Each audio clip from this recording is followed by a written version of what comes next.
우리나라 오디션 방송 프로듀스 101의 일본판 프로듀스 101 재팬의 세 번째 시즌인 재팬 더 걸즈가 막을 내리고 11인조 걸그룹 미아이가 결성됐습니다.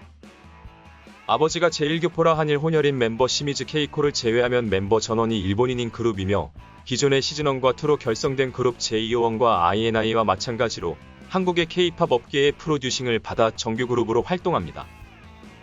이번 시즌의 오디션 방송 구성 자체는 과거 우리나라에서 방영된 원조 프로듀스 시리즈와 80% 이상 동일했습니다.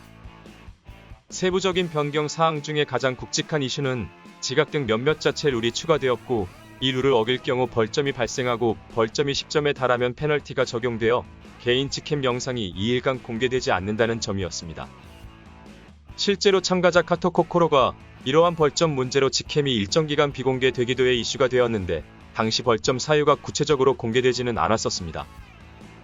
방송은 한국에서도 일부 촬영된 것으로 알려졌고, 기존 프로듀스 101 재팬 시리즈처럼 우리나라 스태프가 방송 편집을 한 것으로 알려졌습니다.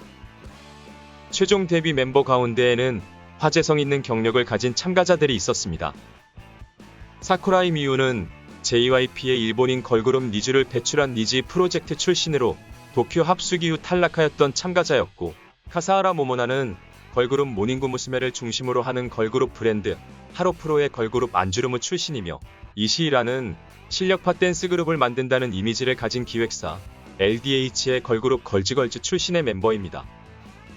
또 카토코코로는 일본의 대형 음반사 겸 엔터사 에이벡스의 트레이닝 학원인 에이벡스 아티스트 아카데미에 다니며 혼성 그룹 라인에 잠시 몸담기도 했고, 이후 FT 아일랜드, CN블루, AOA 등으로 유명한 우리나라 기획사 FNC 엔터테인먼트에서 걸그룹 체리블렛으로 정식 데뷔를 했다가 약 1년여 만에 탈퇴하고 소식이 끊겼다가 이번 오디션에 참가해 다시 재데뷔를 하는 진기록을 세우기도 했습니다. 코로나로 인해 변수가 있었던 시즌2와는 직접적인 비교는 어려울 수 있으나 이번 시즌은 역대 시리즈 중 가장 높은 시청자 투표율을 기록하며 과거 시즌보다 흥행에 성공한 모습을 보였고, 과거 시리즈들과 다르게 자니스라는 특정 기획사가 사실상 메이저 남성 아이돌 시장을 독점해온 보이그룹 쪽이 아닌 걸그룹 쪽 오디션이라 향후 활동에도 청신호가 켜졌습니다. 기존의 시즌1, 2로 데뷔한 그룹도 일본 최대 연말 음악방송인 홍백가 합전을 비롯해 인기 음악방송에 출연하거나 50만 장에 육박하는 음반 판매량을 기록하는 등 인기를 끌고 있는데, 미아이는 이 시즌들보다 더 높은 시청자 투표율을 보이며 향후 활동 성과에 대한 기대감이 더욱 커지게 됐습니다. 미아이는 기존 시리즈의 선배 그룹들과 마찬가지로 온전히 K-팝 프로듀싱만을 받는 그룹이기에 이미 그룹 결성 후 안무나 곡 녹음 등을 받기 위해 한 차례 내한을 했던 것이 알려지기도 했고, 또 향후에는 엠넷의 음악 방송에도 출연하거나 CJ의 K-콘에도 출연할 것으로도 관측됩니다.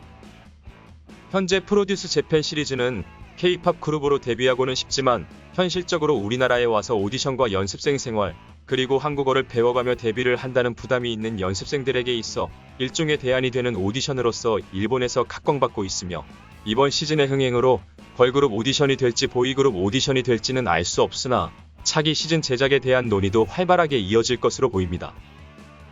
국내에서는 프로그램 부정 이슈로 제작이 중단됐지만 일본에서는 도리어 K-팝 프로듀싱 일본인 그룹 오디션으로 각광받는 프로듀스 재팬 시리즈 세 번째 시즌으로 탄생한 새 걸그룹 미아이는 일본 내수시장 걸그룹 시장의 판도를 어떻게 바꾸게 될까요?